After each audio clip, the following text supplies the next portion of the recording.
So with the recent trend in gaming of long-term franchises getting a bold new direction, Kirby and the Forgotten Land claims to be that for the Kirby series, and in today's video I want to boot up the full game together, not just the demo, and actually share my early gameplay experiences with you all and hopefully make a recommendation on whether or not you should have Kirby and the Forgotten Land on your radar this week.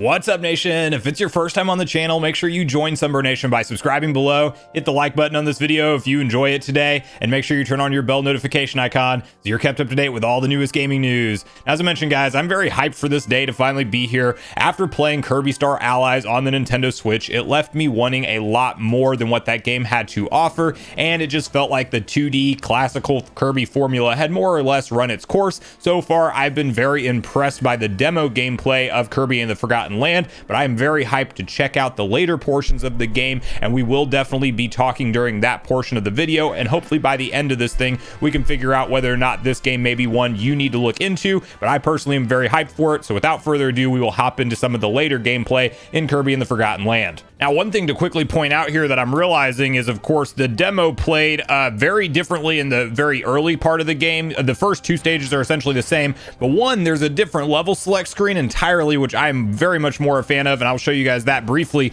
But I'm realizing here that instead of the third stage being just a straightaway to that gorilla boss that we fought, this is actually a completely different level that we did not play in the demo. So that was kind of a initial surprise to me, and I have this fire ability that I've completely fallen in love with. It's definitely one of the better ones, since you can just rocket yourself towards enemies. Also, another mechanic that I guess I just never picked up on in the demo. I'm sure you could probably do it, but there is indeed a dodge roll ability, which, if you know anything about me and know how much I love Elden Ring and Dark Souls games, I'm very big on the dodge roll ability. It is a little bit slow, but that said, it's still very nice to be able to, you know, cartwheel out of a direct attack if you need to. You just basically have to kind of stop moving and press R in order to do it, but then you can do it pretty quickly in any direction that you want after that. So just some nice little tidbits. Noticing finding it, even though I'm replaying essentially the levels that I played in the demo already, and I guess I need some kind of star that I don't know what to do to get into there. I'm finding myself, hey, let's not get into danger. Well, we did,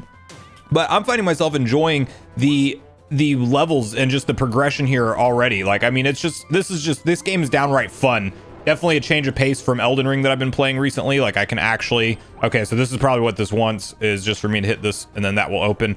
Definitely a lot, yeah, big change of pace from Elden Ring, not near as stressful. There's all these little collectible trophies you can find. There's also these hidden Waddle Dees. There's tulips that you can make bloom. Like, there's definitely a lot of side quest type stuff in each level, so it's not just going to be about progressing from start to finish, although, you know, I'm going to miss some of the stuff the first time around, but it'll give me a reason to go back and play the stage and look.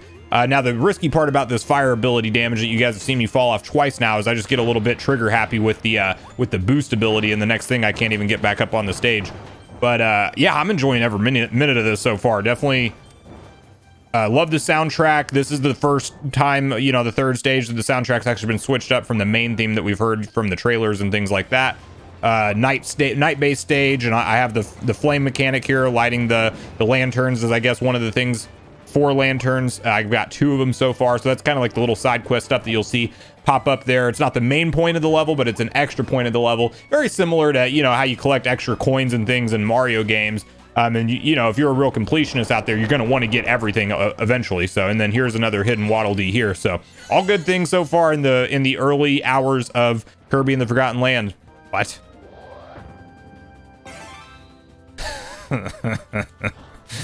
Okay, so they really they don't have any limits to the shapes or sizes that they let you do with mouthful mode. I am officially like a some kind of bleacher stairs type contraption here, and I can essentially just fall over on enemies to go ahead and crush them. So I'll be very curious to see what all is in here as part of mouthful mode, because that one caught me by surprise for sure.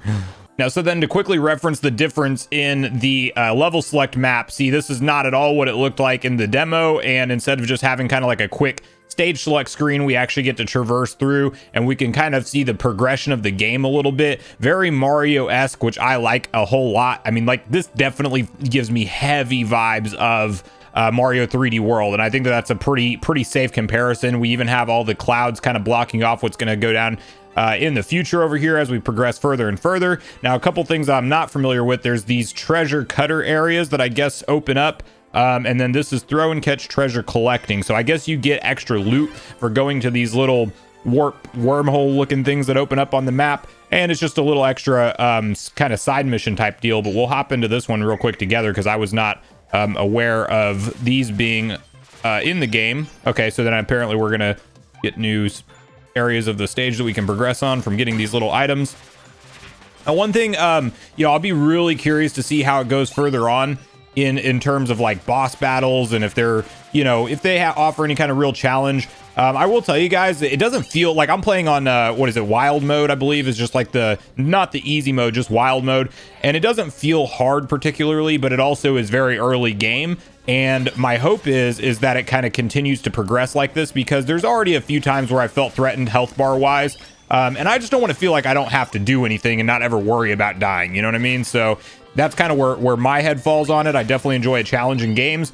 This is not going to be anywhere near like a Metroid Dread type experience, which is extremely hardcore. It's not going to be anything even, close to, I'd say probably akin to Mario somewhat, where you're going to die here and there, but it's, as long as you know what you're doing with boss battles, for the most part, you're going to be able to figure out without too much of a hard time. But this is a kind of cool little bonus stage here that we were going through. So again, just all enjoyable stuff so far from Kirby and the Forgotten Land. I would just say for people who maybe want like a real hardcore challenge, it's not going to be that's for sure. Now, this is a good example right here of how the camera kind of shifts around based off of what's going on in the game. As I just came around a corner, all of a sudden I went front view on Kirby, and now we're doing the classic Indiana Jones outrun the boulder type scene here. So that's actually kind of cool, just the way it was able to shift around like that. Let's see if I hit that in time. Yep, and then we get an extra Waddle Dee out of there. Oh, I guess that's a timed thing. If you don't get there in time, I think it takes it out before you can actually knock that part of the level out. So I'm really liking the 100% progression thing here so far. Also got to say, love a little musket Kirby here that you can just fire off all these projectiles. Also has a little aiming mechanic similar to it's one analog aiming, but I mean, it's still an aiming mechanic nonetheless once you actually charge up the shot. And I'm liking all the different abilities I've come across so far at this point in the early game. Now, this is a really nice mechanic here, as I just made my way back to Waddle Dee Town after fighting the first boss, and apparently there is a ability upgrade path that as you so star coins and rare stones, that as you find more of those, that you can actually pay to upgrade an ability that you like. I really like the fire ability. Will I upgrade it? Let's just go ahead and do it. Now, what I don't know is like how I'll have this equipped. Like, is it just going to stay with me and I'll automatically start it with the next stage? Or am I going to have to worry about coming back here each time? That part I'm not sure about yet, but I do like this mechanic that you can upgrade the abilities that you really like. In addition to that, it is very cool. This Waddle Dee Town will continue to grow, and apparently you get new buildings and new areas that are accessible to you in this town, kind of as your home base, as you actually find more Waddle Dees, which again is very much a comparable thing to Mario. I know I'm comparing this game a lot to Mario, but that's really how it feels and plays. If you like Mario 3D World, like you will most likely like this game. Let's see if we can go ahead and level up this guy as well right now. You don't have enough stone, so oh well, I will come back here afterwards. But yeah, this is all like, it's a really cool concept, and I think that it's the Waddle Dee mechanic is cool, because even just to do let's see, I can't read and talk at the same time. Oh, this is that. Okay, well, this is significantly better than the last one, so that's pretty awesome.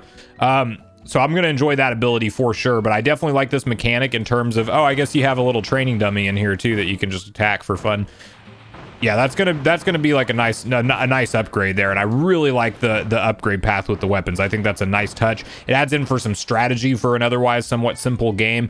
But what I was mentioning about the Waddle Dees is that it's very similar to stars in the way that you have to unlock a certain amount just to be able to progress to the next area. Because I did realize that whenever I was fighting that first boss and that boss stage was unlocked, it said I had to have at least 17 Waddle Dees, so very similar to Mario. If you don't have enough stars to go to the next area, they're going to hold you back. Now the next portion of the map is opening up for us. So this is, I mean, if you want to compare it to anything else Nintendo, like, it is very much a Mario 3D World type of experience, and that's a good thing in my area. Now, of course, the game does support co-op. It's 2 players, and I haven't tested that out yet myself, but I will be excited to. And we have a beach-themed area here to go into next. So, I'm gonna be in for the long haul in this game. Like, I can definitely see myself just picking this up when I want to have some fun, some good, platforming action, not overly hard. It's the one thing, I mean, I will say I probably shouldn't be having fire in a water level. I mean, we'll see how this fares out for us, but I definitely am enjoying the experience so far. I just think that everything about this game is very enjoyable. Definitely excited to continue to progress. I hope that there's, you know, a higher challenge as we go. One thing I'm not even aware of, and very well may be in the game, is a hard mode once you beat it on, you know, just wild mode or whatever they end up calling it. Who knows? But this is a fun one through and through for me so far, and I would definitely recommend it to, you know, anybody out there that just wants like a good Mario-esque experience, but just with different mechanics. This is what it feels like Kirby needed, and it's not open world. It's not like every game has to be open world now. I know that's a very popular trend. I enjoy open world games. I really, really do, and like them. You know, Elden Ring being one of them that I'm still currently playing through. And it's crazy how fun and expansive an open world experience can be. And I know we're getting a not open world but open zone Sonic rather later in the year. I don't think Kirby necessarily needed that. Maybe we'll get a stab at that one day. I'm kind of, you know, like, I enjoy level based games as well. I think there's still plenty of a spot for them in 2020. I almost said 2021, 2022. I think he just knocked my ability out of me. Let me get back into the fight here. But, you know, yeah, not everything needs to be open world. This one definitely isn't, and I think it just plays great, and it's so much fun. Let's see if I can do this without dying here. Yeah, we're okay. Only still above half health, so you can definitely make plenty of mistakes without having to worry about death too much. And this looks like a new ability, so let's see what it has to offer, even though I like my upgraded fire hat. And I'm assuming, okay, so we got like the good old King DDD hammer, more or less. Oh, that's great. Oh, and you can charge it up too.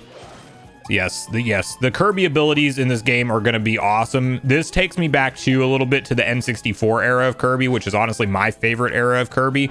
Definitely excited we're getting Kirby and the Crystal Shards on NSO as well.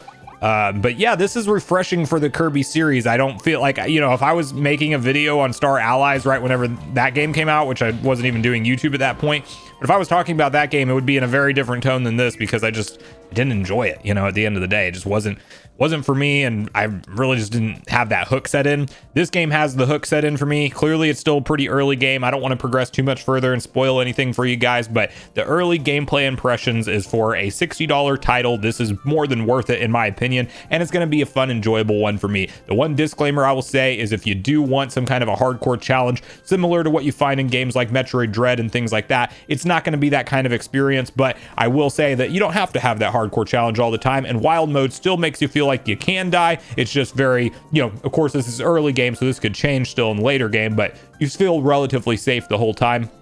In terms of exploration, platforming, and things like that, it all plays very nicely, and I'm just on board with this new direction for Kirby. But at this point in the video, guys, I want to hear from you on all your personal thoughts and opinions, whether or not you're picking up this game, if you've gotten it already, what do you think of it so far? I do look forward to hearing from you on all things Kirby and the Forgotten Land and the future of the franchise. If you ever want to see it go into open world, definitely let me know that as well in the comments down below before you leave the video, as I do look forward to getting a back and forth conversation started with you all around this topic. Make sure you check out yesterday's video if you haven't already, where we discussed the Zelda Ocarina of Time PC native port being fully complete and available for players, and what it really means for the future of possibilities when it comes to new gameplay experiences and the future of Ocarina of Time. Also, make sure you like, subscribe, turn on your notification bell, and I will see you guys in the next video.